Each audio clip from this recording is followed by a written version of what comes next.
கிறிஸ்துவுக்குள் பிரியமான தேவனுடைய விலையேறப்பெற்ற பிள்ளைகளே, கர்த்தராகிய இயேசு கிறிஸ்து நம்ம யாவரையும் ஆசீர்வதிப்பாராக.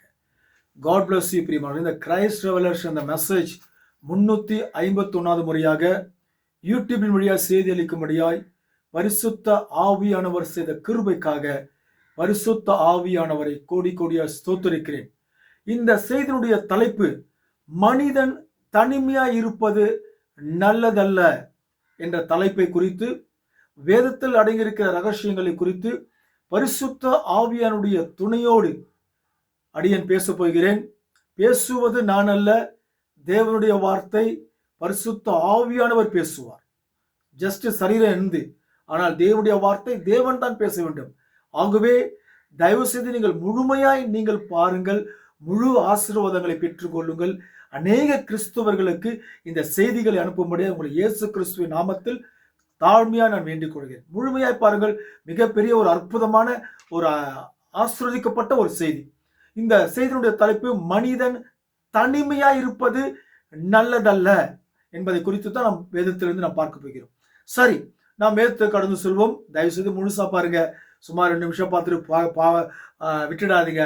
உலகப்பிரமான இந்த ஃபேஸ்புக்கு, இன்ஸ்டாகிராமு, அது இதெல்லாம் பார்த்து பாவத்தை ரொம்ப சேர்த்துக்காதீங்க. அதெல்லாம் மிகப்பெரிய பாவம்.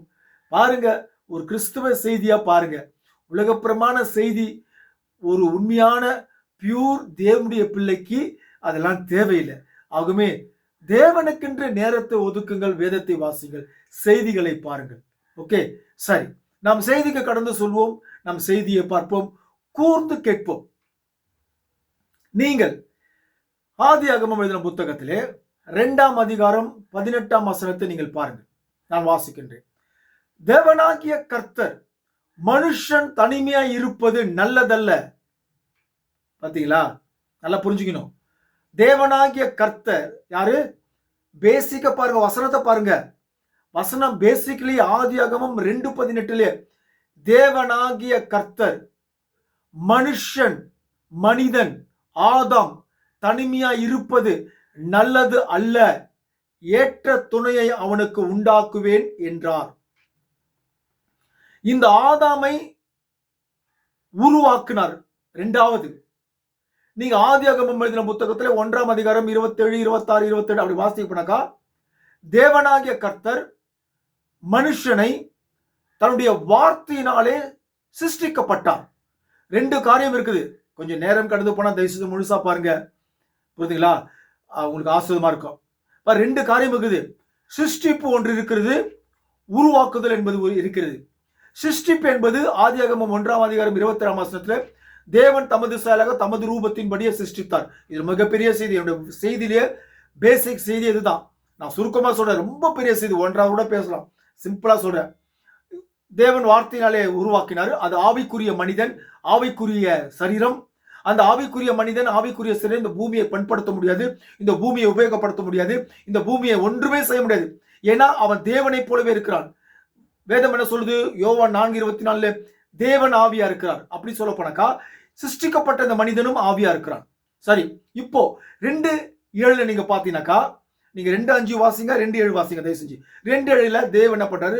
ஒரு பிடி மண் எடுத்து அதை உருவாக்கி அவருடைய சிருஷ்டிக்கப்பட்ட அந்த ஆவியை அவருடைய சுவாசத்தின் மூலமா உள்ள அனுப்பி ஜீவாத்மாவா மாறிட்டான். ஜீவாத்மாவை மாறின அதுக்கப்புறம் தான் ஜீவாத்மா மாறுறான். புரியுதுங்களா? அப்ப அந்த மனிதனுக்குள்ள, அந்த ஆதாம் சொல்லக்கூடிய அந்த மனிதனுக்குள்ள ஏற்கனவே சிருஷ்டிக்கப்பட்ட ஆவிக்குரிய மனிதன் அந்த மண்ணான சரீரத்துல தேவன் அனுப்பி ஜீவாத்மாவை மாறிட்டான். எப்போ? ஆதியாகமம் 2:7. இந்த 2:7 இருந்து அப்படியே நீங்க வாசி வாங்கினீங்க 2:16, 17, 18 சம்திங் ஏதோ அதை நீங்க பாத்தீங்கன்னாக்கா, தேவன் என்ன பண்றாரு? தேவன் இந்த உலகத்திலே ஒரு அருமையான, ஒரு அழகான ஒரு தோற்றத்தை, தேவனுடைய தோற்றத்தை, ஏதேன் என்னும் தோற்றத்தை தேவன் உருவாக்கி, நான் சுருக்கமா தான் பேசுறேன், ஏன்னா இதை குறிச்சு பேசினா நேரம் பத்தாது, அதனால நான் சுருக்கமா பேசுறேன். தேவனுடைய தோற்றத்தை உருவாக்கி, அங்கே தேவனுடைய தோற்றத்திலே இந்த உருவாக்கப்பட்ட, சிருஷ்டிக்கப்பட்ட ஜீவாத்மாவை மாறின அந்த ஆதாமை இங்க கொண்டு வந்து விடுறாரு. ஓகேங்களா? கொண்டு வந்து விட்ட பிற்பாடு ஒரு நியாயப்பிரமாணத்தை பிகினிங்ல, பேசிக்ல ஒரு நியாயப்பிரமாணத்தை கொடுக்கிறார். என்ன கொடுக்குறாரு கேட்டாக்கா, அதை நான் வாசிக்கிறேன் உங்ககிட்ட. நீங்க ஆதியாகமம் 2ஆம் அதிகாரம் 16, 17 வாசித்து பாருங்க. அதுக்கு முன்னாடி தான் இருக்கும். 17க்கெல்லாம் முன்னாடி தான் பார்த்தீங்கன்னாக்கா 15, 14 பார்த்தீங்கன்னாக்கா ஏதேன் தோட்டத்தை கொண்டு வராரு. கொண்டு வந்து இங்க 16, 17 தான். தேவனாகிய கர்த்தர் மனுஷனை நோக்கி தோட்டத்தில் உள்ள சகல விருட்சத்தின் கனியை புசிக்கவே புசிக்கலாம். ரைட், இங்க இந்த வசனத்துல ஏதேன் தோட்டத்தை கொண்டு வராரு, உருவாக்குனாரு, ஆதம் வச்சாரு. எல்லா கனியும் புசிக்கலாம், ஆனாலும் நன்மை தீமை அறியத்தக்க விருட்சத்தின் கனியை புசிக்க வேண்டாம், அதை நீ புசிக்கும் நாளிலே சாகவே சாவா என்று ஒரு கட்டளை, ஒரு நியாய பிரமாணத்தை இந்த ஆதாமுக்கு, தேவனுடைய குமாரனுக்கு, தேவனுடைய மகனுக்கு, தேவனுடைய சொந்த மகனுக்கு இந்த ஒரு நியாய பிரமாணத்தை, ஒரு கட்டளையை ஆதாமுக்கு கொடுத்தார்.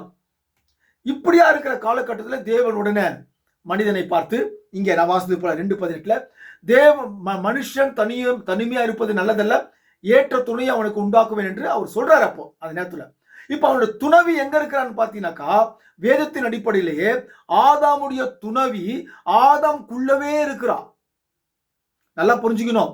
எப்படி ஆதாம்குள்ளவே மனைவி இருக்கிறாளோ, இந்த ஆதாமை சிருஷ்டிப்பதற்கு முன்பாக, இந்த ஆதாமை உருவாக்குறதுக்கு முன்பாக இந்த ஆதாம் எங்க இருந்தான் நீங்க பாத்தீங்கன்னாக்கா, தேவனுடைய சிந்தையில இருந்தான். இந்த ஆதாம் தேவனுடைய சிந்தையில இருந்து மீண்டும் தேவனுடைய வார்த்தையின் மூலியமாக அவன் வருகிறான். சரி, இப்போ அதே போல இந்த ஏவாள் எங்க இருந்தா கேட்டாக்கா, இந்த ஏவாள் ஆதாமுக்குள் இருந்தா, மறைக்கப்பட்டிருந்தா. இப்போ இந்த ஆதாம் தனிமையிலே ஜீவித்துக் கொண்டிருக்கிறான். 1 வருஷமா, 2 வருஷமா, 10 வருஷமா, இல்ல 30 வருஷமா என்பது எனக்கு அந்த அளவுக்கு கர்த்தருடைய வார்த்தை எனக்கு சரியா தெரியல. இருந்தாலும் நான் சொல்றேன், என்னுடைய யூகத்துல சொல்றேன், ஒருவேளை 33 வருஷம் வாழ்ந்திருக்கலாம், ஒருவேளை 33 எத்தனை வருஷமா வாழ்ந்திருக்கலாம் வச்சுங்களேன். தனிமையா இருந்தது தேவனுக்கு விருப்பம் இல்லை. இப்ப என்ன பண்றாரு கேட்டாக்கா, ஆண்டவர் இந்த ஆதாம வாசிக்கிறேன். ஆதியாகமம் 2ஆம் அதிகாரம் நீங்க 21 அப்படியே 25 இருக்க நீங்க வாசிங்க. ஆதாமுக்கு அயர்ந்த நித்திரையை வர பண்ணினார். ஆதாமுக்கு இங்க கவனிக்கணும், முக்கியமானது மட்டும் தான் எழுதி வச்சுக்கிறேன், ஏன்னா பாயிண்ட் இருக்குது. ஆதாமுக்கு அயர்ந்த நித்திரையை நீங்கள் வர பண்ணினார். நீங்க அதுக்கு முன்னால பின்னாடி தயவு செஞ்சு வாசிங்க. அயர்ந்த நித்திரையை வரை பண்ணினார். அவன் விலா எலும்புகளில் ஒன்றை எடுத்து, ஆதாமுடைய விலா எலும்புகளில் நல்லா கவனிக்கணும், ஆதாமுடைய விலா எலும்புகளில் ஒன்றை எடுத்து அதை இடத்தை சதையினால் அடைத்தார். விலா எலும்பை மனுஷியாக உருவாக்கி அவனை மனுஷனிடத்தில் கொண்டு வந்தார். ரைட், இப்போ ஆதாமுடைய விலா எலும்புல இருந்து ஒன்னு எடுத்தார். இப்போ ஆதாமுக்கு பாத்தீங்கன்னா ஒரு எலும்பு கம்மியா இருக்கும், பெண்களுக்கு ஒரு எலும்பு ஜாஸ்தியா இருக்கும். அந்த ஆதாமுடைய விலா எலும்பு, அது விலா எலும்பு என்னன்ற, அது ஒரு மண்ணு. ஏன்னா ஆதாமே ஒரு மண்ணு, நீ மண்ணா இருக்கிறார், மண்ணுக்கு துமன் தேவன் சொல்றாரு. இவன் ஒரு மண்ணிலிருந்து மண் எடுத்தார். புதிலா, இப்போ இந்த விலா எலும்பு எடுத்து மனுஷியை உருவாக்கினார். இப்போ இந்த உருவாக்கப்பட்ட மனுஷியாரு ஆதாமுடைய சரீரம். ஆதாமும் இவர்களும் ஒன்றாக இருக்கிறார்கள். இவருடைய மனைவி, இப்போ மனைவி வந்துட்டான்.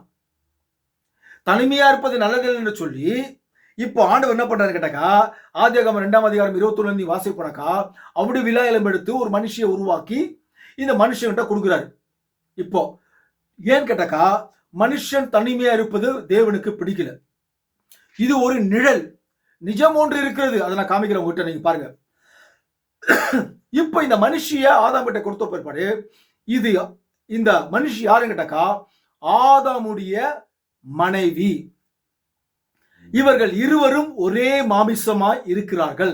நல்லா கவனிக்கணும், இங்க இருவரும், இது ஆதாம், இது ஏவாள் வச்சுங்கள. இந்த ஏவாள் யாருன்னு கேட்டாக்கா, ஆதாமுடைய சரீரம். இருவரும் ஒரே மாமிசமா இருக்கிறார்கள். இப்போ தேவன் ஆதாமுக்கு ஒரு நியாயப்பிரமாணத்தை கொடுத்தார் இல்லையா, நீங்க புசிக்கும் நாளிலே சாகவே சாவீர்கள் சொல்லி. இப்ப இந்த ஆதாமாகிய குட்டி தேவன், இந்த பூமியில யார் இவன்? இந்த ஆதாமு குட்டி தேவன். தேவன் என்னென்ன செய்ய சித்தமா இருந்தாரோ அதெல்லாம் இவனால செய்ய முடியும். இவன் எது வேணா இந்த பூமியில செய்யலாம், இவன் சொன்னா அது நடக்கும். இந்த ஆதாமுக்கு அவ்வளவு சகல உரிமையும் தேவனுடைய மகனாகிய ஆதாமுக்கு கொடுத்தார். இப்ப இந்த ஆதாம் என்ன பண்றாரு கேட்டாக்கா, தன்னுடைய மனைவிக்கு அந்த நியாயப்பிரமாணத்தை கொடுக்கிறார், கொடுத்து முடிச்சிட்டார். இப்ப இந்த இருவருமே என்ன பண்றாங்க கேட்டாக்கா, தேவனுடைய ஏதேன் தோட்டத்துல ரொம்ப செழிப்பா எத்தனை வருஷங்கள் இருந்தாங்கன்றது வேதத்துல இல்ல, பரிசுத்த ஆவியானவர் நமக்கு வெளிப்படுத்தி காண்பிக்கல இதுவரையிலும். எத்தனை வருஷங்கள் இருந்தாங்க இந்த ஏதேன் தோட்டத்துல ஜீவித்து இருந்தாங்க, நிர்வாணமா, மகிழ்ச்சியா, சந்தோஷமா, இயற்கைகளோடு பேசி கொண்டிருந்தாங்க, மிருக ஜீவன்களோடு பேசி கொண்டிருந்தாங்க. ஒரே ஒரு பாஷை தான் இருந்தது. அது என்ன பாஷை என்பது எனக்கும் தெரியாது. ஓகே, இந்த ஒரே பாஷை மிருக ஜீவன்களும் மனிதர்களும் பேசக்கூடிய ஒரே பாஷையா இருந்தது. ஆதாம் சொன்ன ஆதாம் ஒரு மிருகத்துக்கிட்ட பேசினாக்கா அந்த மிருகத்துக்கு புரிந்து அது செயல்படும்.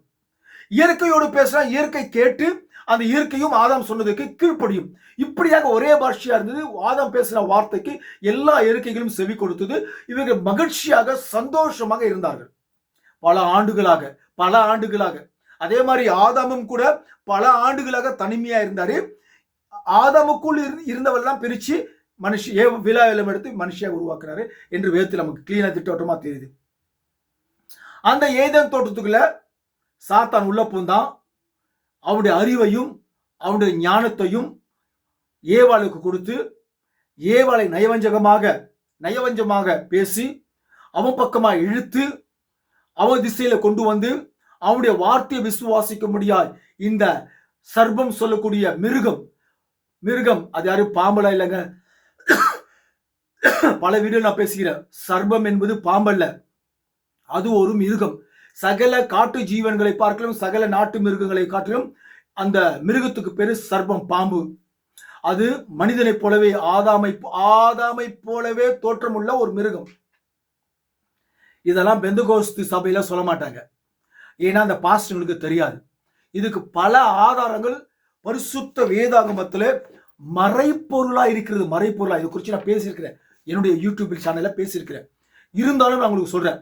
இப்போ இந்த மிருகம்னா அந்த மிருகத்துக்கு பேர் சர்ப்பம். அது ஆதாமை, இப்ப நான் என்ன எடுத்துக்கல, நான் தான் ஆதாம். நான் எப்படி மூக்கு, கண்ணு, காய், வாய் எல்லாம் இருக்குதோ அப்படி திட்டவட்டமாக என்னை போலவே இருக்கக்கூடிய ஒரு மிருகம் சொல்லக்கூடிய சர்ப்பம்.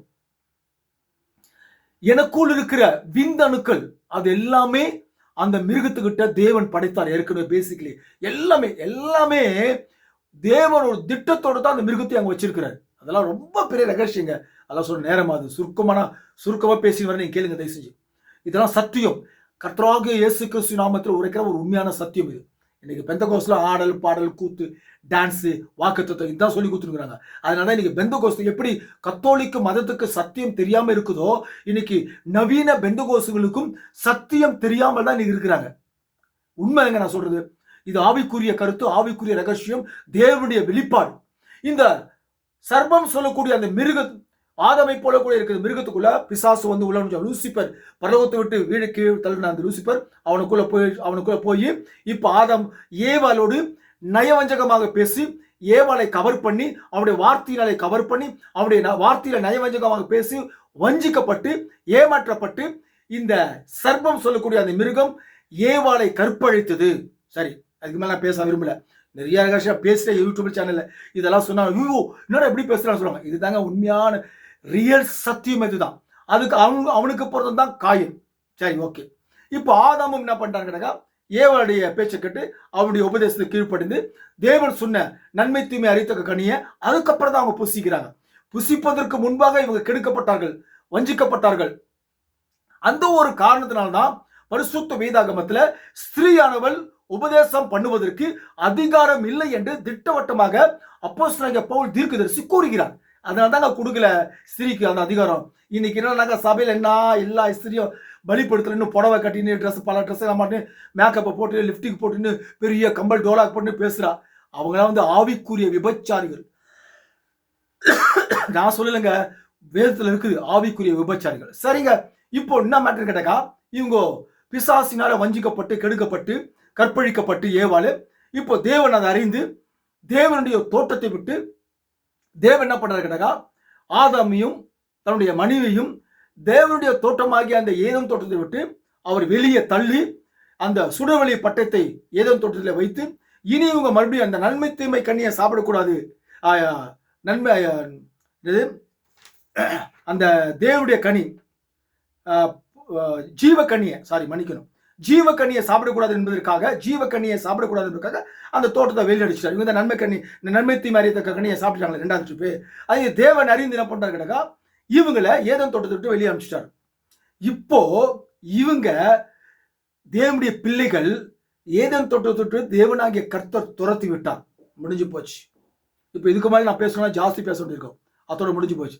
அதுக்கப்புறம் முதல் ஆதாம் தேவனுடைய வார்த்தைக்கு மீறி, தேவனுடைய சத்தியத்துக்கு மீறி நடந்தபடினாலே தேவனாகிய கர்த்தர் மனுஷியையும் வெளியே துரத்திட்டார். தனிமையா இருப்பது நல்லது என்று சொல்லி ஒரு துணைவியை கொடுத்துறாரு. அந்த துணைவியும் ஆதாமியும் பாவத்துக்குள் ஆக்கிட்டா, இவனும் பாவத்துக்குள் போயிட்டான். தேவன் பாருங்க, மனுஷன் தனிமையா இருப்பது நல்லதல்ல தேவனை சொல்றாரு. இன்னைக்கு என்னடானாக்கா, சிபிஎம் பாஸ்டர் எடுத்துங்க, அவங்க திருமணமே செய்யாம தனிமையிலே ஊழியம் செய்யறாங்க. இந்த ரோமன் கத்தோலிக் ஃபாதர் எடுத்துங்க, அவங்களும் திருமணமே செய்யாத தனிமையிலே ஊழியம் செய்யறாங்க. இந்த மாதிரி தனிமையிலே ஊழியம் செய்யறதுனால சாத்தா அவங்களாம் வஞ்சிக்கப்பட்டு சிபிஎம் சர்ச்சுக்குள்ள இருக்கிற ஒரு சில பேர், கொஞ்சம் நிறைய பேரை சொல்லலாம், அவங்கள சிஸ்டரிய காதல் மோகம் கொண்டு அவங்களே திருமணம் பண்ணி வெளியே வந்துடுறாங்க. ஏன்னாக்கா தேவனுடைய வார்த்தைக்கு மீறும்படியாக சாத்தான் ஒரு செயலை கொண்டு வந்தான். அதனால இவங்க வந்து பாவத்தில் விழுந்துடுறாங்க. லவ் பண்ணி கட்டி அவங்க புள்ள பண்ணி கொட்டுன்னு ஜீவிக்கிறாங்க. ஏன்னு கேட்டாக்கா, தேவனுடைய வார்த்தை சொல்லுது, மனிதன் தனிமையா இருப்பது நல்லதல்ல, ஏற்ற துணையை உண்டாக்குவேன். அப்ப இன்றைக்கு ஒவ்வொரு மனுஷனுக்கும் ஏற்ற துணை இருக்கிறது. அதுதான் அவனுடைய விலா எலும்பு.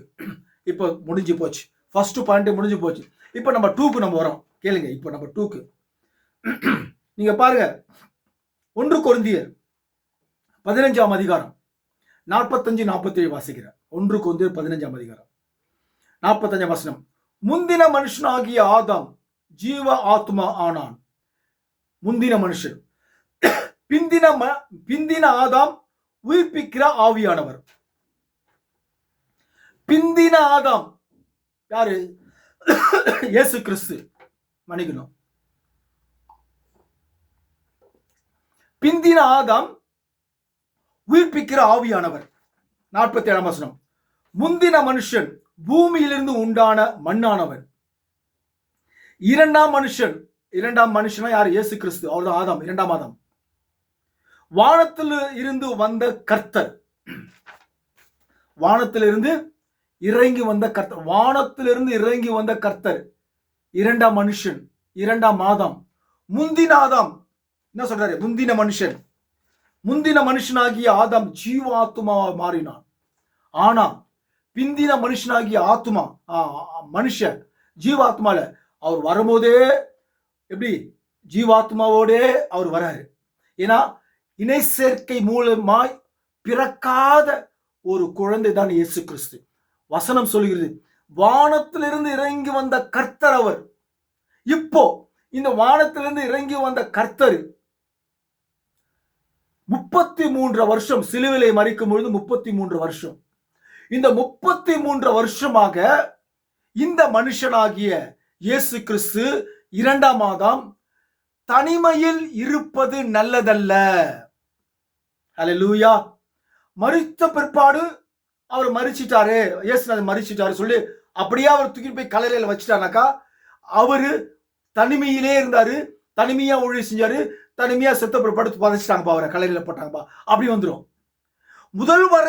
முதல் பேசிக்ல அந்த முதல் ஆதாமுக்கு ஒரு துணைவி இருக்குதுன்னு சொன்னா அது நிழலு. இது நிஜம். இரண்டாம் மனுஷனாகிய ஆதாம் உயிர்ப்பிக்கிற ஆவியானவர், வானத்தில் இறங்கி வந்த கர்த்தர், அவருக்கு ஒரு துணைவி நிச்சயமாய் தேவை. அது இருக்க வேண்டும். ஏனக்கா பேசிக்ல அப்படிதான் படைச்சாரு முதல் ஆதாம. அப்ப இரண்டாம் ஆதாமாகிய மனுஷன் வானத்தில் இருந்த கர்த்தருக்கு மனைவி இருக்கணும். அந்த மனைவி எப்படி வந்தால், அந்த மனைவி எங்க இருந்து வந்தால் அப்படின்னு நீங்க பாத்தீங்கன்னாக்கா, வாசிக்கிறேன், நீங்க கேளுங்க. நீங்க பார்க்க போனா யோவான் 19ஆம் அதிகாரம் 33-34 நீங்கள் பாருங்க, நல்லா கவனிக்கணும். அவர்கள் இயேசுவினிடத்தில் வந்து, சிறையில் இருக்கிறார் இயேசுநாதர், அவர்கள் இயேசுவினிடத்தில் வந்து, நான் ஒரு படத்தை வைக்கணும்னு ஆசைப்படுறேன், தப்பா நினைக்காதீங்க, ஐயோ விற்கிறேன்னு நினைக்காதீங்க, இந்த படத்தை நான் வைக்க ஆசைப்படுறேன். இந்த படம் சொல்லக்கூடியது, இந்த படம் பார்த்தீங்கன்னாக்கா அமெரிக்காவில், இது நிஜம், அமெரிக்காவில் ஒரு பிளைண்டு கண்ணு தெரியாத ஒரு மனுஷன் இதை வரைந்தார் என்று அமெரிக்காவிலே நிரூபிக்கப்பட்டது இந்த படத்தை. அதனால இதை நான் எடுத்து வச்சிருக்கிறேன். ரொம்ப அற்புதமான ஒரு ஒரு பிளைண்ட், கண்ணே தெரியாத ஒரு மனுஷன் எப்படி வரைய முடியுமா? இது நம்புற மாதிரி இருக்குதா? ஆனா இது நிஜம். அமெரிக்காவில் சரித்திரத்திலே இது இருக்குது இந்த படம். ஆகவே இந்த மனுஷன் தனிமையா இருந்ததாக்கா நல்லா இருக்காரு. ஏன்னா முதல் டைம்ல முதல் ஆதாமு அவன் தனிமையா இருந்தாக்கா அதே மாதிரி இவரும் தனிமையா இருந்தாகணும். பட் அவருக்கு அந்த முதல் ஆதாமுக்கு ஒரு மனுஷிய உருவாக்கப்பட்டது என்று சொன்னால், அப்ப இரண்டாம் ஆதாமாகிய இந்த மனுஷனுக்கும் அவருக்கு ஒரு மனைவி தேவைப்படுகிறது. ஒரு மனைவி இருக்கணும் கண்டிப்பா. அது எப்ப வந்தது நீங்க பாத்தீங்கன்னாக்கா, அவர்கள் இயேசுவினிடத்தில் வந்து அவர் மரித்திருக்கிறதை கண்டு போர்ச்சவகில் ஒருவன் ஈட்டினாலே அவருடைய விழாவில் குத்தினான். நல்லா கவனிக்கணும்.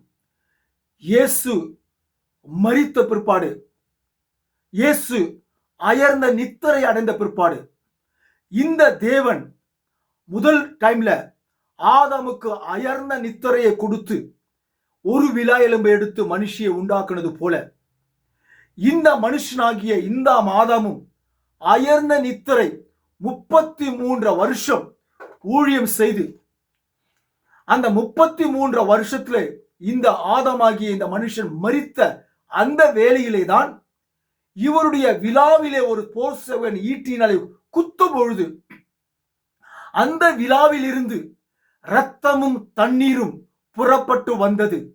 அந்த இரத்தமும் தண்ணீரும் அந்த விழாவில் இருந்து குத்தும்பொழுது வரும்பொழுதுதான் அந்த விழா, இவருடைய விழாவில் இருந்துதான் மணவாட்டி தோற்றம் அளித்தாள். பாத்தீங்களா? இவருக்கும் இந்த உலகத்திலே மணவாட்டி இருக்கிறார். நல்லா புரிஞ்சுக்கணும் தேவனுடைய பிள்ளைகளே. எப்படி முதல்ல மனுஷனாகிய ஆதாமுக்கு ஒரு மனைவி இருந்தாலோ, அந்த மனைவி இந்த உலகத்திலே பிசாசுடைய உபதேசத்துக்கு கீழ்ப்படிந்து அறிவை பெற்றுக்கொண்டு ஞானத்தை பெற்றுக்கொண்டு பிசாசு உபதேசத்துக்கு விழுந்து போயிட்டாள் அந்த மனைவி, ஆதாமுடைய மனைவி. இவருடைய மனைவி இரண்டாம் மனுஷனாகிய இந்த ஆதாம், உயிர்ப்பிக்கிற ஆவியானவர், வானத்தில் இறங்கி வந்த கர்த்தர், இவருடைய மனைவி நீங்க பாத்தீங்கன்னாக்கா, இவருடைய விழாவிலிருந்து குத்தும் போது நான் உங்களை எல்லாம் கேட்கிறேன், நான் உங்களை எல்லாம் ஒரு சின்ன எக்ஸாம்பிள் கேட்கிறேன். ஏன் விழாவில தான் குத்தணுமா? ஏன் நெஞ்சில குத்தி பாக்குறது? ஏன் இங்க இந்த சைல குத்தி பாக்குறது? இல்ல வயிற்றுல குத்தி பாக்குறது? அது என்ன விழாவில குத்தி பாக்குறது?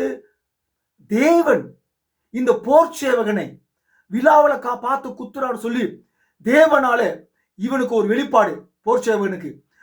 அவன் என்ன பண்ணா கேட்டக்கா, இந்த இரண்டாம் ஆதாமாகிய இந்த மனுஷனை விழாவில குத்த காரணம் என்ன கேட்டக்கா, முதல் டைம் மனுஷனை, மண்ணினால உண்டாக்கப்பட்ட அந்த மனுஷனை தேவனாகிய கர்த்தர் இவரு விழா எலும்பு எடுத்தபடியினாலே இந்த போர்ச்சவன் இவரையும் விழாவிலே குத்த வேண்டிய நிலைமை ஏற்பட்டது. எப்படி அந்த ஆதாமுக்கு விழாவிலிருந்து மனுஷி ஏவாளை உருவாக்குனாரோ, இந்த மனுஷனாகிய வானத்தில் இறங்கி வந்த இந்த கர்த்தருடைய விழாவிலே ஒரு போர்ச்சவன் விழாவிலே மிகப்பெரிய ஈட்டி இங்க குத்துனோன்னா அந்த சைடு வந்துருச்சு. அந்த ஈட்டி அப்படி வேகமா மிகப்பெரிய, போன லாஸ்ட் டைம் பழைய வீட்டுல நான் பேசியிருக்கிறேன் இதை குறிச்சு. பெரிய அந்த ஈட்டிய இப்படி குத்துனோன்னா பின்னாடி முதுகு பக்கம் வந்துருச்சு. அந்த விழாவில் பாயிண்ட்ல கரெக்டா குத்துனோன்னா அங்கிருந்து புறப்பட்டு வந்தவள் தான் இவருடைய மணவாட்டி. ஆதாமுடைய மணவாட்டி பாவத்துக்குள் விழுந்தா. ஆனால் வானத்திலிருந்து இறங்கி வந்த இந்த கர்த்தர், உயிர்ப்பிக்கிற ஆவியானவர் இவருக்கென்று ஒரு மணவாட்டி இந்த பூமியில இருக்கிறது. இவருடைய மணவாட்டியை சாத்தான் இந்த உலகத்திலே கவிழ்க்கவே முடியாது. பாவத்துக்குள் அவளை தள்ளவே முடியாது. அவனுடைய உபதேசத்தை, சாத்தானுடைய உபதேசத்தை தேவனுடைய ஏதேன் தோட்டத்தில் அவன் கொடுத்து எப்படி விழ வைச்சான் இல்லையா? அப்ப ரெண்டாவது டைம்ல இந்த ஆதாமுடைய, இந்த மனுஷனாகிய கர்த்தருடைய இந்த ஆதாமுடைய விழா எலும்பிலே தோற்றப்பட்ட அந்த மணவாட்டியை சாத்தானு இந்த தோட்டத்திலே, சாத்தானுடைய இந்த தோட்டத்திலே, இந்த உலகத்திலே அவ எவ்வளவுதான் ஏவஞ்சகமாக பேசி இந்த மணவாட்டியை கவர் பண்ணி கவிழ்க்க வேண்டும் என்று முயற்சித்தாலும் கூட இவருடைய மணவாட்டியை பாவத்துக்குள் தள்ளவே முடியாது. எத்தனை பேர் அல்லேலூயா சொல்லுவீங்க? தயவு செஞ்சு புரிந்தவர்கள் அல்லேலூயா சொல்லுங்க தயவு செய்து. ஆகவே இவருடைய மணவாட்டியை இந்த உலகத்துல அந்த சாத்தானால பாவத்துக்குள் தள்ளவே முடியாது. எப்படி யோபை பாவத்துக்குள் தள்ளிட வேண்டும் என்று பிசாசு எவ்வளவு முயற்சித்தான். ஆனால் கடுகளவு யோபு தப்பே பண்ணல, தேவனை தூஷிக்கவே இல்லை கொஞ்சம் கூட. அதே போலதான் இன்றைய இவர் விழாவிலிருந்து தோன்றப்பட்ட அந்த மணவாட்டியும் கூட தேவனை ஒரு காலம் தூஷிக்காமல், எவ்வளவு பிரச்சனைகள், சோதனைகள், வறுமைகள், எத்தனை பெரிய கஷ்டங்கள் வந்தாலும் கூட அந்த யோபை போல அவளும் மறுதளிக்காமல் தன்னுடைய புருஷனுக்காகவே காத்து கொண்டிருக்கிற நேரமாயிருக்கிறது. எத்தனை பேர் அழில சொல்லுங்க, அழிலியா? ஆகவே தேவனுடைய பிள்ளைகளே, இப்போ இந்த மனுஷன் தனிமையா இருப்பது நல்லதல்ல.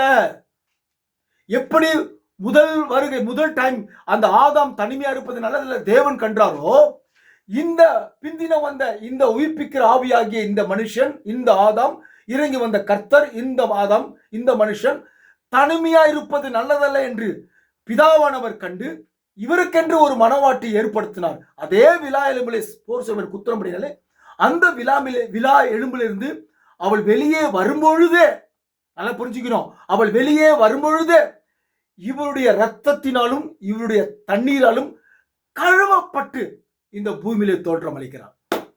ஓகே, இப்போ இந்த மனுஷன் மரிப்பதற்கு முன்பாக சொன்னார், என்னுடைய மனவாட்டிகளுக்கு என்னுடைய பரிசுத்த ஆவியை அவர்களுக்கு நான் கொடுப்பேன் என்று ஒரு வாக்குத்தத்தம் கொடுத்தார். ஏதேன் தோட்டத்திலே ஒரு நியாயப்பிரமாணத்தை கொடுத்தாரு. அந்த நியாயப்பிரமாணத்தை மீறி நடந்தார்கள். இந்த மனுஷன், இந்த இரண்டாம் ஆதாம் தன்னுடைய மனவாட்டிகளுக்கு நான் உங்களுக்கெல்லாம் ஒரு என்னுடைய பரிசுத்த ஆவியானவரை நான் உங்களுக்கு கொடுப்பேன் என்று ஒரு வாக்குத்தத்தம் கொடுத்திருக்கிறார். அதே போலவே அவருடைய மனவாட்டிகள் பரிசுத்த ஆவியை பெற்றுக்கொண்டார்கள். இப்போ இந்த கடைசி நாட்களிலும் கூட இவருடைய மனவாட்டிக்கு இந்த மணவாளன், இந்த ஆதாம், இந்த மனுஷகுமாரன், அவருடைய மனைவிகளுக்கெல்லாம் இவருடைய பரிசுத்த ஆவியை கொடுக்கிற சொன்னபடியாலே கொடுத்து கொண்டு வருகிறார். சரி, பிகினிங்ல ஏதேன் தோட்டத்தை விட்டு வெளியே தோர்த்திட்டார். இப்ப இந்த ஆதாம் என்ன செய்யறாரு இவருடைய மனைவிக்குன்னு கேட்டீங்கன்னாக்கா, இவருடைய மனைவிய இவர் என்ன பண்றாரு கேட்டாக்கா, நான் உங்களுடைய இந்த உலகத்தை சாத்தானுடைய இந்த உலகத்திலிருந்து என்னுடைய மனைவியை என்ன செய்யறாருன்ற நான் வாசிக்கிறேன், நீங்க கேளுங்க, ரொம்ப அற்புதமா இருக்கும். யோவான் 14ஆம் அதிகாரத்திலே 2:3 நீங்கள் பாருங்கள். என் பிதாவின் வீட்டில் அநேக வாசஸ்தலங்கள் உண்டு, அப்படி இல்லாதிருந்தால் நான் உங்களுக்கு சொல்லி இருப்பேன். ஒரு ஸ்தலத்தை உங்களுக்காக ஆயத்தம் பண்ண போகிறேன். அல்லேலூயா. தன்னுடைய மனவாட்டிக்கு முதல் டைம்ல தன்னுடைய பிள்ளைகளுக்கு, ஆதாமுடைய மனவாட்டிக்கு, தேவனுடைய குமாரனுக்கு தேவனால் உருவாக்குன ஏதேன் தோட்டத்தில் அங்க வச்சாரு. ஓகே, இப்போ என்ன பண்றாரு இந்த மனுஷகுமாரன், இந்த ஆதாம், பிந்தின வந்த ஆதாம், இவருடைய சொந்த வீட்டுக்கு இவர் நமக்காக ஒரு ஸ்தலத்தை ஆயத்தம் பண்ண போறேன் சொல்லிட்டு என்ன பண்ணாரு கேட்டாக்கா, நான் போய் உங்களுக்காக என்னுடைய மனவாட்டிக்காக ஒரு ஸ்தலத்தை ஆயத்தம் பண்ணின பின்பு, ஹல்லேலூயா, ஆயத்தம் பண்ணின பின்பு இவருடைய மனவாட்டிக்கு இப்படி விழாவில குத்தும் போது இவருடைய மனைவி இந்த பூமியில வந்துட்டா, ஆல்ரெடி வந்தாச்சு, இந்த பூமியில இருக்கிறா, இந்த பூமியில இவருடைய மனவாட்டி இருக்குது. இந்த பூமியில இருக்கக்கூடிய அவருடைய மனவாட்டிகளுக்கு ஒரு ஸ்தலத்தை ஆயத்தம் பண்ணின பின்பு நான் இருக்கிற இடத்திலே நீங்களும் இருக்கும்படி நான் மறுபடியும் உங்களை என்னிடத்தில் சேர்த்துக் கொள்வேன். ஹல்லேலூயா, ஜீசஸ் கிரைஸ்ட். ஹல்லேலூயா. இன்றைக்கு மனவாட்டிகள் கேட்பீர்கள் என்று சொன்னால், இல்ல உண்மையான பியூர் கிறிஸ்தவர்கள் கேட்பீர்கள் என்று சொன்னால், நீங்கள் கரங்களை தட்டி அல்லேலூயா சொல்லுங்க. ஏன்னு கேட்டாக்கா, இந்த தேவன் பிந்தின வந்த இந்த மனுஷன், பிந்தின வந்த ஆதாம், வானத்தில் இங்கு வந்த இந்த கர்த்தர், உயிர்ப்பிக்கிற ஆவியானவர், இந்த உயிர்ப்பிக்கிற ஆவியை அவருடைய மனைவிகளுக்கு கொடுத்து, அவளுடைய மனைவி இந்த பூமியை விட்டு போவதற்கு முன்பாக இந்த உயிர்ப்பிக்கிற ஆவி அவளுக்குள் இருக்கும் என்று சொன்னால், அவள் ஏற்கனவே ஆதாம் எழுந்த சகல வல்லமைகளும் இவருடைய மனவாட்டி பெற்றுக்கொண்டு ஒரு ஊழியத்தை கடைசி நாட்களை செய்து முடித்த பிற்பாடு தேவன் அவர் இருக்கும் இடத்துக்கு அவர் கொண்டு போய்விடுவார். பார்த்தீங்களா? தேவன் ஏதேன் தோட்டத்திலே வசிச்சாரு, அவங்களோடு உறவாடினாரு, பேசினாரு. அவங்க ஆதாமோடு மாலை நேரத்தில் பேசுவாரு, நல்ல மகிழ்ச்சியாக 2 பேருமே இருப்பாங்க. ஆனா அவர் துரத்திட்டாரு. இந்த ஆதாம் என்ன பண்றாரு கேட்டாக்கா, இவர் நமக்காக அவருடைய மனவாட்டிக்கு ஒரு ஸ்தலத்தை ஆயத்தம் பண்ணிட்டு, அவருடைய மனவாட்டிய அவர் எங்க இருக்கிறாரோ அங்க கொண்டு போறேன்னு சொல்றாரு. ஏன்னா தன்னுடைய புருஷன் எங்க இருக்கிறானோ அங்கதான் மனைவி இருப்பான். மனைவி எங்க இருக்கிறால புருஷன் அங்க இருக்க மாட்டான். புருஷன் எங்கெங்க போறாலோ மனைவி அங்கங்க போய்கினே இருப்பான். அது போல நம்மளுடைய புருஷனாகிய இந்த 2ஆம் மாதம் வானத்திலிருந்து வந்த கர்த்தர் பரலோகத்துல தான் இருக்கிறாரு. அதனால அவர் என்ன சொல்றாரு, உங்களுக்காக ஒரு ஸ்தலத்தை நான் ஆயத்த பண்ணின பின்பு நான் மறுபடியும் இங்க வந்து அதுக்குள்ள நான் வருத்துக்குள்ள என்னுடைய மனவாட்டிக்கு இந்த பூமியில ஒரு ஊழியத்தை பயங்கரமா செஞ்சு முடிச்சிருவான். அப்போ நான் வந்த பிற்பாடு என்னுடைய மனவாட்டிகளை நான் எங்க இருக்கிறேனோ அங்க உங்களை எல்லாம் கொண்டு போறேன்னு சொல்லிட்டு என்னுடைய மனவாளன்னு சொல்லியிருக்கிறார். 2ஆம் பிந்தின வந்த ஆதாம் சொல்லியிருக்கிறார். பாருங்க, அப்போ மனுஷன் தனிமையா இருப்பது நல்லதல்ல என்று சொன்னால் இந்த மனுஷனும் தனிமையாவே இல்லை. இவருக்கும் மனவாட்டி இருக்கிறது. முதல் டைம்ல ஆதாமை சிருஷ்டித்து உருவாக்கும் பொழுது அவளுக்கும் மனவாட்டி இருந்தது. இவர் இந்த பூமியில வந்த பிற்பாடு இவரும் நித்திரையான பிற்பாடு தான் மனவாட்டி வந்தான். ஆதாம் எப்படி நித்திரையான பிற்பாடு மனவாட்டி வந்தாலோ இவரும் நித்திரையான பிற்பாடு தான் மனவாட்டி வந்தான். அப்ப ரெண்டுக்கும் சமம். அது நிழல், இதுதான் ரியல் ஒரிஜினல் நிஜம். இவருக்குள் இருந்து வந்த மனவாட்டிய சாத்தான் எவ்வளோ முயற்சி பண்றான் பாவத்துக்குள் கொண்டு போன்னு சொல்லிட்டு தோத்து தோத்து தோத்து தோத்து போயிடுறான். இப்போவும் தோத்து போயிட்டுதான். ஹல்லேலூயா சொல்லுவீங்களா? ஹல்லேலூயா. ஏன்னு கேட்டாக்கா, அந்த ஆதாமு மண்ணினாலே உருவாக்கப்பட்டு அந்த மண்ணினாலே அவள் தோன்ற பலித்தான். முதல் ஆதாம் ஏவாள். ஆனா இந்த ஆதாம் மண்ணினால் உருவாக்கப்படல, வானத்திலிருந்து இறங்கி வந்த கர்த்தரா, பிந்தின வந்த கர்த்தர், உயிர்ப்பிக்கிற ஆவியானவர். இவருக்குள்ள இருந்து வருகிற அந்த மனவாட்டி அவளால பாவமும் செய்ய முடியாது, அவளை பாவத்துக்குள் தள்ளவும் முடியாது சாத்தானால. இது வரைக்கும் அவன் தோத்து போயிட்டு தான் இருக்கான். கடைசி நாட்கள இந்த பிந்தின வந்த இந்த ஆதம் அவர் இருக்கும் இடத்துக்கு நம்மளை எல்லாம் மனவாட்டிய கொண்டு போயிட்டு அவர் எங்க இருக்கிறாரோ அங்க கொண்டு போய் நம்மளே வச்சிடறார். சரி, இதை குறித்து சில வெளிப்பாடுகளை உங்களிடத்தில் நான் பேசலாம் என்று நான் ஆசைப்படுகிறேன். வில்லியம் மரியன் பிரணாம் தீர்க்கதரிசி சொல்லக்கூடிய அந்த புத்தகத்தில் நண்பர் கொடுத்த அந்த புத்தகத்தில் ஒரு சில செய்தியை இதுக்கு ஏற்ற ஜோடியை வாசிக்கலாம் என்று நான் ஆசைப்படுகிறேன். அவரிடத்தில் உங்களிடத்தில் காண்பிக்க நான் ஆசைப்படுகிறேன். இன்றைக்கு பெந்தகோஸ்து பாஸ்டர்கள் தான் அவரை குறித்து வெளிப்படுத்தி சொல்லணும். ஆனா நான் எந்த ஸ்தாபனத்துக்கும் எந்த பாஸ்டர்களுக்கும் அடிமை இல்லை.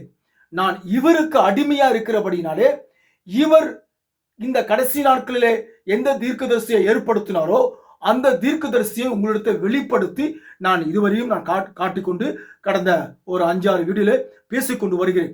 ஆகவே இந்த மனுஷன் நீங்க பாத்தீங்கன்னாக்கா, இந்த மனுஷன் தான் இக்காலத்துக்குரிய தீர்க்கதரிசி. பல வீடியோல பேசியிருக்கிறேன். அருமை தேவனுடைய விலையேறப்பட்டவர்களே, உண்மையை சத்தியத்தை அறிவிக்கிறேன். இவருடைய செய்தி இந்த இப்ப நான் உங்கள்கிட்ட படிச்சு காமிச்ச செய்தியில் ஒரு சில செய்தியை சுருக்கமா நான் வாசிக்க நான் ஆசைப்படுகிறேன். இவருடைய சத்தியம் இப்போ தீர்க்கதரிசி, இவர் பேர் வில்லியம் மரியன் பிரணாம். இந்த தீர்க்கதரிசி பேசின வார்த்தையை பாருங்க. இந்த இயற்கை சாதனையில் அவர்கள் சந்திரனை நோக்கி செல்லுகின்றனர். இன்றைய காலத்து மனுஷன் சந்திரனை நோக்கி செல்லுகின்றனர். ஆனால் இப்ப பாருங்க, நீங்க அமெரிக்காவில் நிலாவுக்கு போகணும், நிலாவில் வாசம் செய்யணும், நாசா போன்ற விஞ்ஞானிகள் என்ன பண்றாங்க, இன்னைக்கு விண்வெளி அமைப்புகள் ஆராய்ச்சி செய்து கொண்டு வராங்க. நிலாவில் போய் நம்ம வாழணும், ஜீவிக்கணும் என்று இந்த நாசா கும்பல் முயற்சி செய்து கொண்டு வராங்க, ஆராய்ச்சி பண்ணி கொண்டு வராங்க. அவங்க அறியாம செய்யறாங்க. அதான் தேவனே கல்விமான்களுக்கும் ஞானிகளுக்கும் தன்னை மறைத்து பாலகருக்கு தேவனுடைய வார்த்தை கொடுக்கிறார். அவங்க நீங்க நிலாவில் போய் வாசம் ஃபியூச்சர்ல நிலாவுக்கு நீ போனாக்கா நிலாவே பூமியில விழப்போதியா? சூரியன், சந்திரன், நட்சத்திரங்கள் எல்லாம் பூமியில விழுந்து பூமியோட அழிய போகுது. நிலாவில் போன மட்டும் நீ காப்பாற்றப்பட முடியுமா? ஆனா இவர் சொல்றாரு பாருங்க, இந்த இயற்கை சாதனையில் அவர்கள் சந்திரனை நோக்கி செல்லுகின்றனர். ஆனால் ஆவிக்குரிய சாதனையில் நாம் பரலோகத்தை நோக்கி செல்கிறோம். ஹல்லேலூயா. ஏனாக்கா இந்த பிந்தின வந்த இந்த ஆதாம் சொல்லிட்டாரு, நான் இருக்கும் உங்களுக்கென்று ஒரு ஸ்தலத்தை ஆயத்தம் பண்ணின பின்பு நான் எங்க இருக்கிறேனோ அந்த ஸ்தலத்துல உங்களையெல்லாம் நான் கொண்டு போய் என்னோடு கூட வைக்க போறேன்னு சொல்லிட்டாரு. அதனால இந்த தீர்க்கதரிசி சொல்றாரு, ஆவிக்குரிய சாதனையில் நாம் பரலோகத்தை நோக்கி செல்லுகிறோம். ஆமேன். இயற்கை விண்வெளி வீரன் தனக்கு சந்திரனில் ஒரு இடத்தை தேடி கண்டுபிடிக்க முயலுகிறான். ஆனால் நமக்கோ பரலோகத்தில் ஏற்கனவே ஒரு இடம் உண்டு. Hallelujah, Jesus Christ. Thank you my Father. I love you Jesus Christ. நமக்கு ஏற்கனவே பரலோகத்திலே ஒரு இடம் உண்டு. அப்ப என்ன அர்த்தம்? ஏற்கனவே ஆயத்தப்படுத்தி வச்சிட்டார். அப்ப ஆயத்தப்படுத்தி வச்சிட்டாருன்னு சொன்னாக்கா, அப்ப அங்கிருந்து இங்க புறப்பட்டு வரக்கூடிய நேரம் ரொம்ப நாள் இல்லம்மா. அன்பு தேவனுடைய விலையேறப்பட்ட சகோதரியே, சகோதரனே, ரொம்ப நாள் இல்ல. இதுதான் கடைசி காலம். கடைசி காலம் பிரசங்கம் பண்றாங்க. இதுதான் கடைசி காலம். இந்த கடைசி காலத்திலே தான் நோவாவின் நாட்களில் நடந்தது போல அப்படியே நடக்கும் சொன்னார் இல்லையா? இதுதான் இப்ப நாம் வாழ்ந்து கொண்டிருக்கிறது நோவாவின் காலம். நாம் வாழ்ந்து கொண்டிருக்கிறது லோத்தின் காலம். இந்த காலத்துல தான் மனவாட்டி ஜீவித்துக் கொண்டிருக்கிறார். இந்த காலத்துல தான் மனவாட்டி மிகப்பெரிய அற்புதங்களை செய்து ஒரு ஊழியத்தை செய்து முடித்த பிற்பாடு அவர் வந்து அவருக்கும் ஸ்தலத்துக்கு இந்த மனவாட்டியாக எங்களை கொண்டு போடுவாரு, என்னையும் கொண்டு போடுவார். நான் மறிக்காம இருந்தா என்னை கொண்டு போடுவாரு. நான் மறிச்சிட்டாக்கா என்னை பூமியில பதிச்சிட்டாங்கனாக்கா நான் மறுபடியும் பூமியில பதிச்சு கொஞ்ச நாள்ல 3வது நாள்லயோ இல்ல 2வது நாள்லயோ இல்ல அன்னைக்கோ நான் 6வது பரிமாணத்துல நான் இந்த வில்லியம் நாம் சொல்லக்கூடிய தீர்க்கதரிசியை போய் நான் சந்திப்பேன். இல்ல எந்த மாற்றமும் இல்லை. சரி, நமக்கோ பரலோகத்தில் ஏற்கனவே ஒரு இடம் உண்டு. என் பிதாவின் வீட்டில் அநேக வாசஸ்தலங்கள் உண்டு. நான் போய் உங்களுக்காக ஒரு ஸ்தலத்தை ஆயத்த பண்ணின பின்பு ஒரு விண்வெளி கப்பலை அனுப்பி உங்களை சேர்த்துக் கொள்வேன். அல்லேலூயா. ஒரு விண்வெளி கப்பலை அனுப்பி இந்த தீர்க்கதரிசி வில்லியம் மரியன் நாம் சொல்லக்கூடிய இக்காலத்து கடைசி தீர்க்கதரிசி இவர் உரைத்த வாஸ்தகம் 1600 மெசேஜ் பேசியிருக்கிறார். 1965 ஒரு மறைச்சிட்டாரு. 1909 பிறந்து அதுக்கப்புறம் ஊழியங்களை செஞ்சு வந்தாரு. ஒரு நண்பர் எனக்கு கொடுத்தாரு, எப்போ ஊழியத்தை ஸ்டார்ட் பண்ணாரு சொல்லிட்டு நான் இது மறந்துட்டேன், மன்னிக்கணும். சரி, எனிவே இவர் 65 பயங்கரமான தேவனுடைய ஊழியத்தை உண்மையாலுமே இன்றைக்கு கடைசி தீர்க்கதரிசி யாருன்னா இவர் தான் வில்லியம் மரியன் பிரென்னாம். இவர் தான் 7ஆம் தூதன் என்று சரித்திரம் சொல்லுகிறது. பரிசுத்த வேதாகமத்தில் சொல்லப்படுகிற அந்த 7ஆம் தூதன் யார் என்றால் இவர்தான் என்று சரித்திரம் சொல்லுகிறது. அதுக்கு நிரூபிக்கப்பட்ட ஆதாரங்கள், பல ஆதாரங்களை உண்மையாலுமே சொல்லப்படுகிறது. ஆனா இதெல்லாம் வந்து ஒரு பெந்தகோஸ்து பாஸ்டர் இவர் அறிமுகப்படுத்தணும்.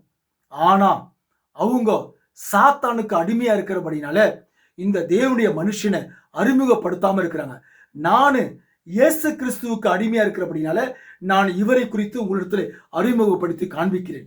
தேவனுடைய பிள்ளைகளே, உங்கள்கிட்ட எல்லாம் காணிக்க கொடு, பணத்தை கொடு, நான் ரொம்ப கஷ்டப்படுறேன், என் யூடியூப் சேனல் உயர்த்தணும், இல்ல தேவனுடைய ஆலயத்தை கட்டுறேன், இது மாதிரிலாம் போலியான வார்த்தைகளை சொல்லி ஒரு போலியான இடத்தை போட்டோ பிடிச்சி உங்கள்கிட்ட காமிச்சு உங்களை ஏமாத்தல. உங்க ரத்த காசுலாம் எனக்கு வேண்டாம். அந்த ரத்த காசுக்கு நான் பதில் சொல்லணும் ஃபியூச்சர்ல. இதெல்லாம் எனக்கு தேவையா? சத்தியத்தை அறிவிக்கிறேன், உண்மையான வார்த்தையை அறிவிக்கிறேன். தயவு செஞ்சு கேளுங்க. என் பிதாவின் வீட்டில் அனுப்பி உங்களை சேர்த்துக் கொள்வேன். இறங்கு வரிசையில் எண்ணுதல் துவங்கிவிட்டது. இறங்கு வரிசையில் எண்ணுதல் துவங்கிவிட்டது. அதை நீங்கள் விசுவாசிக்கிறீர்களா அப்படின்னு தீர்க்கதரிசிக்கிறார். நீங்களா அதை விசுவாசிக்கிறீர்களா? ஆமேன், நான் விசுவாசிக்கிறேன். ஆமேன். இறங்கு வரிசையில் எண்ணுதல் 10, 9, 8, 7, 6, 5, 4, 3, 2, 1, 0. தீ பரவி தொடங்கிவிட்டது. ஊழியம் மகிமையில் முடிசூட்டப்படுகிறது. அல்லேலூயா. பழைய ராக்கெட் மேல் நோக்கி செல்லுகிறது, சந்திரனை நோக்கி அல்ல. இன்னைக்கு நாசா சொல்லக்கூடிய விஞ்ஞானி ஆராய்ச்சிகள் சந்திரனை நோக்கி அவங்க போகணும்னு ஆசைப்படுறாங்க. ஆனா இவர் வந்த பிற்பாடு சந்திரனை நோக்கி நம்ம செல்ல போவதில்லை. சந்திரனை நோக்கி அல்ல, அது மேலே பறக்கிறது. தேவனுடைய அக்கினி பரவுகிறது. பரிசுத்த ஆவியின் வல்லமை அதை சந்திரன் நட்சத்திரங்கள் இன்னும் மனிதன் இதுவரை அடையாத உயரத்துக்கு தூக்கி செல்கிறது. அல்லேலூயா. மனிதன் இதுவரை அடையாத உயரத்துக்கு அந்த ராக்கெட், அவர் அனுப்புற கப்பல் ராக்கெட் நம்மளெல்லாம் தூக்கி செல்கிறது. ஒரு நாள் காலையில் சபையானது பறந்து சென்று பரலோகத்தில் உள்ள தேவனுடைய மார்பை அடையும். Jesus Christ. Hallelujah. Thank you my Jesus. I love you my Jesus Christ. ஒரு நாள் சபையானது பறந்து சென்று, சபையானது ஒரு தனிப்பட்ட ஒரு மனிதன் தான் சபை. இப்ப நான் தான் சபை, நான் தான் மனவாட்டி. இந்த மனவாட்டி எங்க வந்த? இயேசுவை விழாவிலே குத்தும்போது ரத்தத்திலும் தண்ணீரிலும் கலந்து கழுவி பாருங்க, அங்கே பேசிக்க என்னை கழுவப்பட்டு என்னை வெளியே கொண்டு வந்துட்டாரு. அந்த மாதிரி பிள்ளைங்க மட்டும் தான் இந்த வில்லியம் மரியன் பெண்ணாம் சொல்லக்கூடிய அந்த தீர்க்கதரிசியுடைய செய்தியை கேட்பாங்களே தவிர அவருடைய இவருடைய விலாயமிலிருந்து வராத பிள்ளைகள் கேட்க மாட்டாங்க, வாய்ப்பே இல்லை. இதுதான் உண்மை. சரி, அவருடைய மார்பை அடியும். நண்பர்களே, அருமை சகோதரியே சகோதரனே, ஊழியர்களே, மனிதன் இயற்கையை காரியங்களை கொண்டு தன்னால் முடிந்ததை சாதித்து விட்டான். தேவனோ அதை ஆவிக்குரிய காரியத்துக்கு எடுத்துக்காட்டாய் வைத்துள்ளார். அந்த சிறிய மணவாட்டி வரப்போகும் ஒரு நாளில் பறந்து சென்று இயேசுவின் கரங்களில் அடைந்து அவள் பிதாவின் வீட்டிற்கு கொண்டு செல்வார். ஹல்லேலூயா. பாருங்க, முதல் ஆதாமே ஏதேன் தோட்டத்தை, தேவனுடைய தோட்டத்தை விட்டு அந்த தேவன் விரட்டினாரு. இந்த ஆதாம் விலாயிலும்ல வந்தவரு தேவன் என்ன பண்றாரு கேட்டாக்கா, அவருடைய தோட்டத்துக்கு, அதாவது அவருடைய வீட்டுக்கு, அவர் இருக்கும் இடத்துக்கு நம்மளை இந்த பூமியிலிருந்து எடுத்து அங்கே கொண்டு போறாரு. எவ்வளவு ஒரு ரெண்டு பேருக்கும் பாருங்க எவ்வளவு வித்தியாசம். ஹல்லேலூயா. சரி, இங்கே பாருங்கள், ஒரு வார்த்தை வாசிக்கிறேன். மரணத்துக்கு பிறகு ஒரு வாழ்வு இருக்கிறது. ஹல்லேலூயா. மரணத்துக்கு பிறகு ஒரு வாழ்வு இருக்கிறது. மரணத்துக்கு பிறகு ஒரு வாழ்வு இல்லைன்னு நினைச்சீங்களா? ஃபார் எக்ஸாம்பிள் சொல்றேன், மரணத்துக்கு பிறகு ஒரு வாழ்வே இல்லைன்னு நினைச்சீங்க, நமக்கு இவங்க ரெண்டு பேருமே தேவையில்லை. எப்படி வேற மகிழ்ச்சியா இருந்து பாவத்துல கொண்டு செத்து போலாம், ஏன்னா வேற ஒரு வாழ்வு இல்லை. ஆனால் மரணத்துக்கு பிறகு ஒரு வாழ்வு இருக்கிறது. கத்தோலிக்க நண்பர்களே, சிஎஸ்ஐ நண்பர்களே, பெந்தகோஸ்து நண்பர்களே, நீ செத்தாக்கா மீண்டும் ஒரு வாழ்வு இருக்கிறது. நல்லா புரிஞ்சுக்கிங்க. இன்னைக்கு ஃபார் எக்ஸாம்பிள் ஒருத்தன் சூசைட் பண்ணிக்கிறான், செத்துட்டான்னு நினைச்சுக்கிங்களேன், அந்த ஆவி என்ன பண்ணுது, பூமியில வளர்த்துது. ஏன்னா அது சூசைட் பண்ணிக்கிச்சு, அந்த ஆத்மா வளர்த்துது. பாத்தீங்களா, அந்த ஆத்மாவுக்கு இப்போ மரணம் இல்லை, அது உயிரோடு, அது பிசாசா மாறும், அசுத்தாவியா மாறும் அந்த ஆவி. பாருங்க, அதுதான் அப்போ நமக்குள்ள இருக்கிற உண்மையான, எனக்குள்ள இருக்கிற உண்மையான ஜோசப் கிறிஸ்துவுக்குள் மரிச்சானாக்கா, அந்த உண்மையுள்ள ஜோசப் நான் மரிக்கும் காலத்துல மீண்டும் ஒரு வாழ்வு இருக்குது. அதை நீங்களாம் புரிஞ்சுக்குங்க. அருமை நண்பர்களே, என்னுடைய அருமை நண்பர்களே, சகோதரிய சகோதரனே, மீண்டும் ஒரு வாழ்வு இருக்கிறது. நீ என்ன 80 வருஷம் வாழ்வியா, இல்ல 50 வருஷம் வாழ்வியா, இல்ல 90 வருஷம் வாழ்வியா, இல்ல 100 வருஷம் தான் வாழ்வியா? 100 வருஷம் வாழ முடியாது.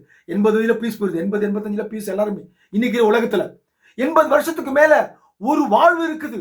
அந்த வாழ்வுல இப்போ அவருடைய இந்த பிந்தின வந்த ஆதாமுடைய வீட்டுக்கு நம்ம போனோம் சொன்னாக்கா, இப்போ வாழ்கிற இந்த வாழ்க்கை பரிசுத்தமான வாழ்க்கையா ஜீவித்தா மட்டும்தான் ஒரு வாழ்வு நமக்கு மேலே காத்து கொண்டிருக்கிறது. ஹல்லேலூயா. சரி, மரணத்துக்கு பிறகு ஒரு வாழ்வு இருக்கிறது. மரணத்துக்கு பிறகு ஒரு வாழ்க்கை. என் பிதாவின் வீட்டில் அநேக வாசஸ்தலங்கள் உண்டு. வயதான மக்களே, நமக்கு அங்கே ஒரு தேசம் உள்ளதென்று கூறுகிறார். நம்முடைய வாழ்க்கை இங்கே முடிந்த பிற்பாடு அங்கே ஒரு தேசம் இருக்கிறது. Hallelujah. Jesus love you father.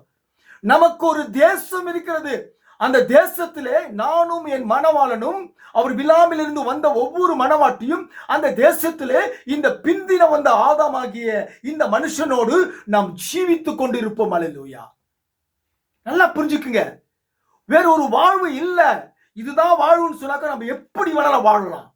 ஆனால் வேறொரு வாழ்வு இருக்கிறது, வேறொரு வாழ்க்கை இருக்கிறது, வேறொரு தேசம் இருக்கிறது, வேறொரு வீடு நமக்கு இருக்கிறது.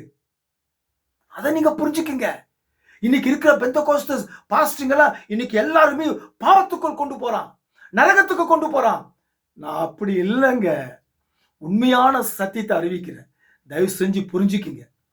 இதை வீடியோ பார்த்து கொண்டிருக்கிற அருமையான சகோதரிய சகோதரனே, உனக்கு உண்மையான உணவு வேணும், உனக்கு உண்மையான சக்தி வேணும், உனக்கு நித்திய ஜீவன் வேணும் அப்படின்னு சொன்னீங்கன்னாக்கா, எந்த சபை உண்மையான சபை என்ன கேளுங்க. உண்மையான சபைக்கு நான் உங்களுக்கு கொண்டு போறேன். இருக்குது இந்த பூமியில உண்மையான சபை, பியூர் பெந்தகோஸ்து சபை இருக்குது. அந்த பியூர் பெந்தகோஸ்து சபை தான் உண்மையான தேவனுடைய மனவாட்டி பிள்ளைகள் அங்கே வாசம் செய்கிறார்கள். எங்கன்னு என்ன கேளுங்க, நான் உங்களுக்கு காண்பிக்கிறேன். இன்றைக்கு இருக்கிற ஏஜி சபை, இன்றைக்கு இருக்கிற புரொட்டஸ்டன்ட், இன்னைக்கு இருக்கிற கத்தோலிக்கு, இன்னைக்கு இருக்கிற லுத்தரன் சபை, இன்னைக்கு இருக்கிற வெஸ்லி சபை, இது எல்லாமே அங்க வெளிப்பாடு இல்லை, அங்க மறைப்பொருள் இல்லை. நல்லா புரிஞ்சுக்கணும்.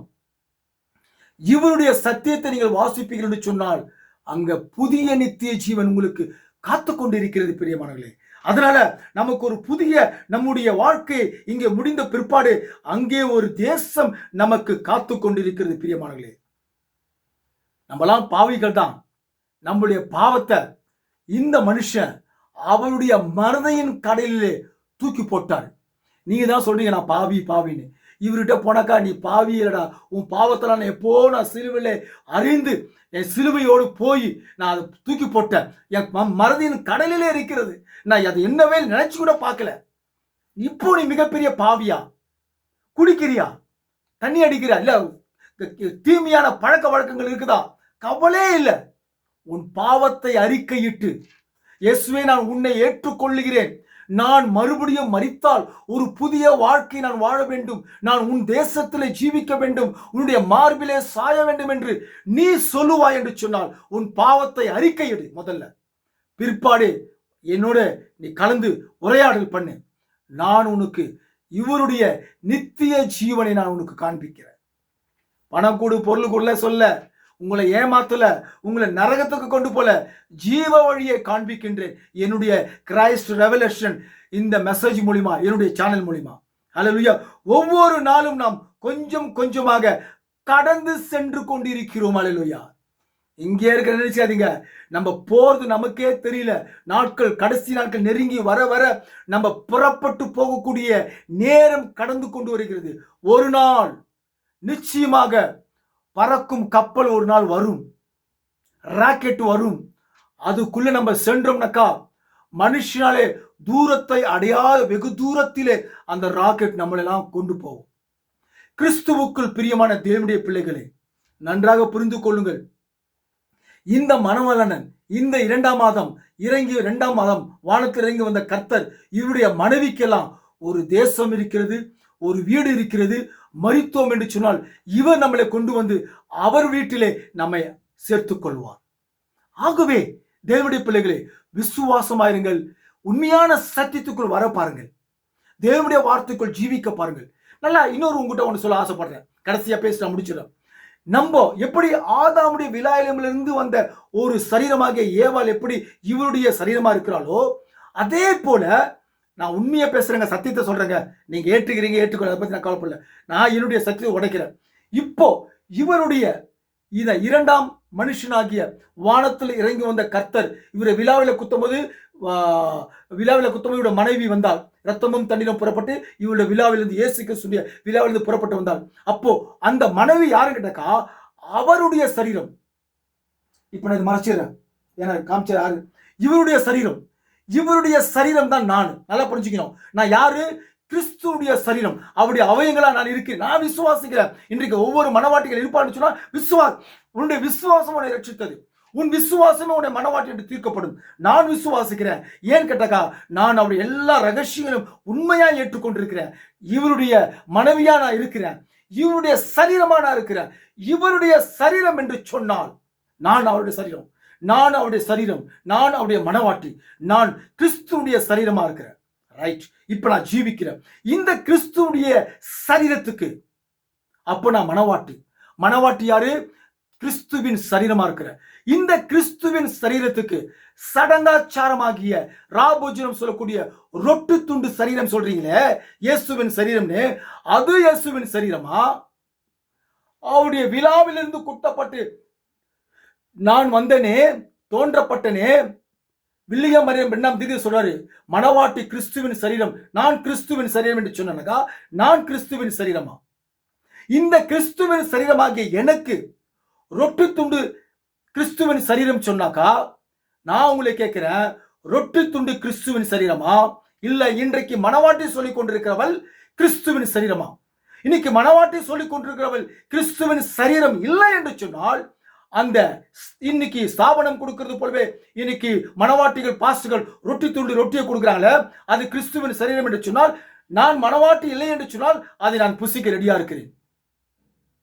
ஆனால் நான் கிறிஸ்துவின் சரீரம், மனவாட்டி தேவனுடைய சரீரமா இருக்கிறார், மனவாட்டி கிறிஸ்துவனுடைய சரீரமா இருக்கிறான்னு சொன்னால், நான் கிறிஸ்துவின் சரீரம் என்று சொன்னால், இந்த கிறிஸ்துவின் சரீரத்துக்கு ரொட்டி துண்டு சரீரம் எதற்கு? ஒரு கொஸ்டின் மார்க் அங்க வச்சிடறேன். உங்களுக்கு பதில் சொல்லணுமா? என் சேனல்ல பதில் சொல்லுங்க. கர்த்தர் உங்களையும் அடியனையும் கர்த்தர் ஆசீர்வதிக்கட்டும். காட் பிளஸ் யூ பிரியமானவர்களே. புதிய செய்தியோடு உங்களை சந்திக்கிறேன். God bless you.